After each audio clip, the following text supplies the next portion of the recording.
There's something big bubbling in Foxboro. There's a behind-the-scenes move in the backfield, a streak that's changing the league's conversation, a rookie showing personality on hostile turf, and a controversy that left a lot of people fuming. Today, we connect those dots, measure the real impact, and separate hype from reality. No spoilers up front. Do you think this team already has the pieces to push near the top, or is that surgical tweak still missing? You won't believe what we've got today. So get comfy, drop a like, and let's dive straight into the news. There's a flashing yellow light in the backfield, and it's not panic. It's opportunity.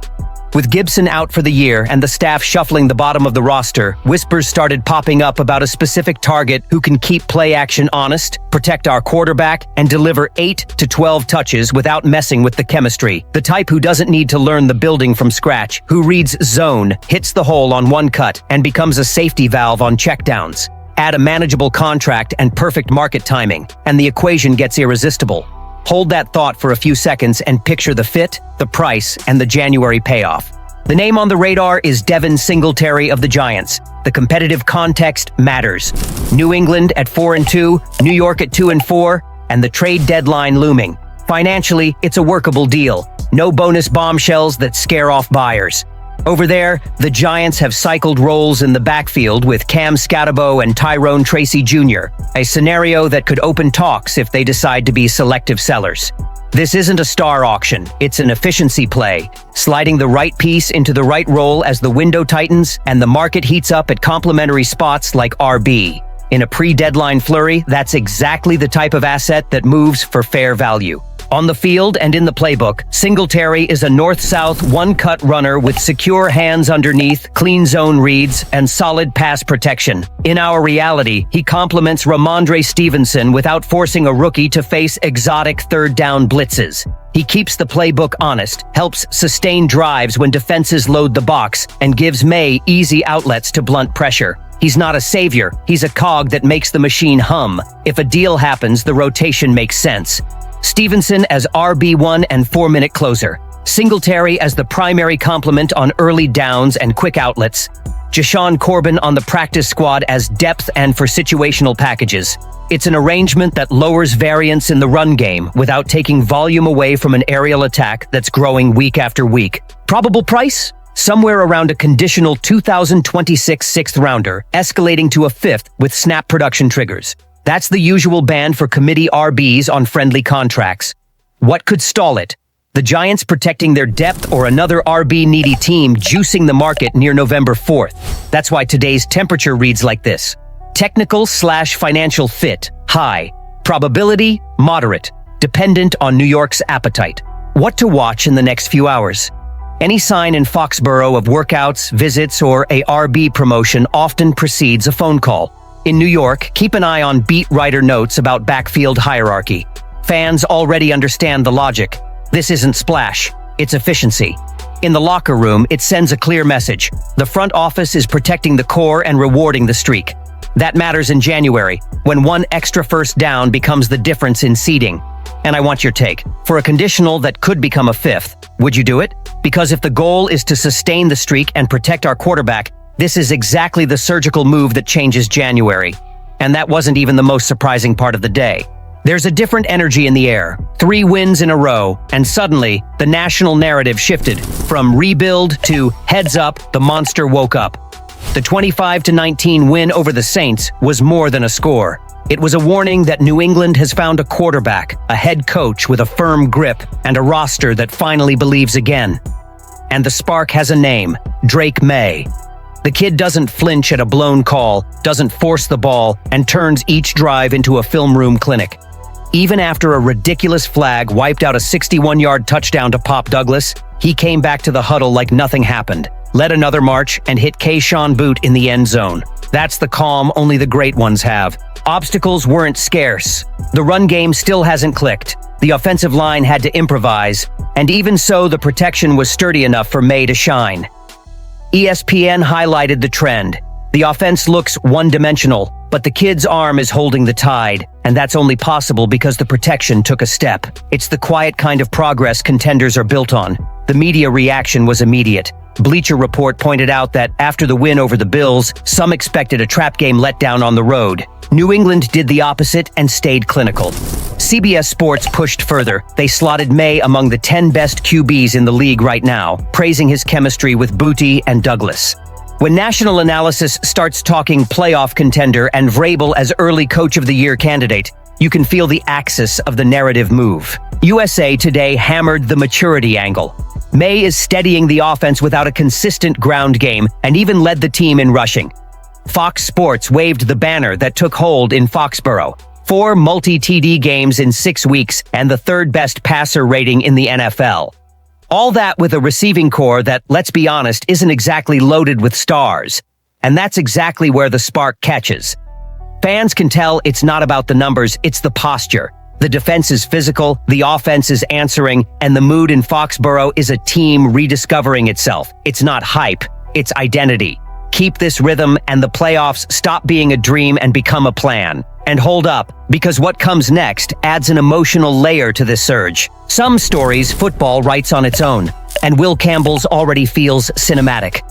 The kid got drafted by the Patriots and, in Week 6, stepped onto the very stage where he grew up. The Caesars Superdome in New Orleans, surrounded by friends, family, and childhood memories. Only this time, he wasn't in the stands. He was on the field, silver helmet on, protecting New England's franchise quarterback. The symbolism mattered. A rookie, at home, helping the team secure a third straight victory. But it wasn't just emotion. It was performance.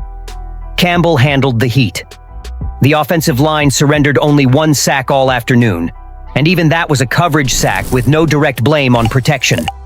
The rest of the time, a wall. For anyone tracking this rebuild, that kind of pocket stability was one of the biggest headaches in 2024. Campbell walked out with the same humble tone he's had since the draft. It was special to play at home where it started. There's still a lot to clean up, but we're growing. That line sums up the vibe. The work's ongoing. The details still bug the staff.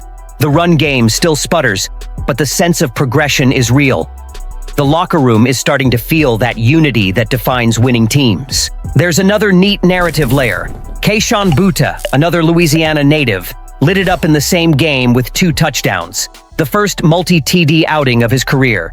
The two already knew each other from LSU days. Boot revealed that last season Campbell kept texting him that they should play together. Bring me there. Well, here they are. Now, with Campbell showing maturity and Boot becoming a reliable weapon, the Patriots' offensive future looks more balanced.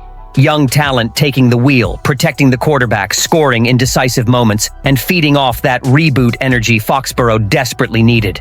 It's the kind of story that reinforces the Patriots' DNA. Hard work, fresh blood, and wins earned in the margins.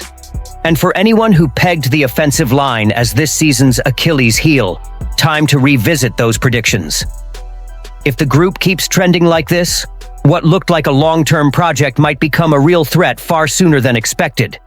But hang on, because the next topic hits the nerve that made fans, media, and even a former prosecutor furious.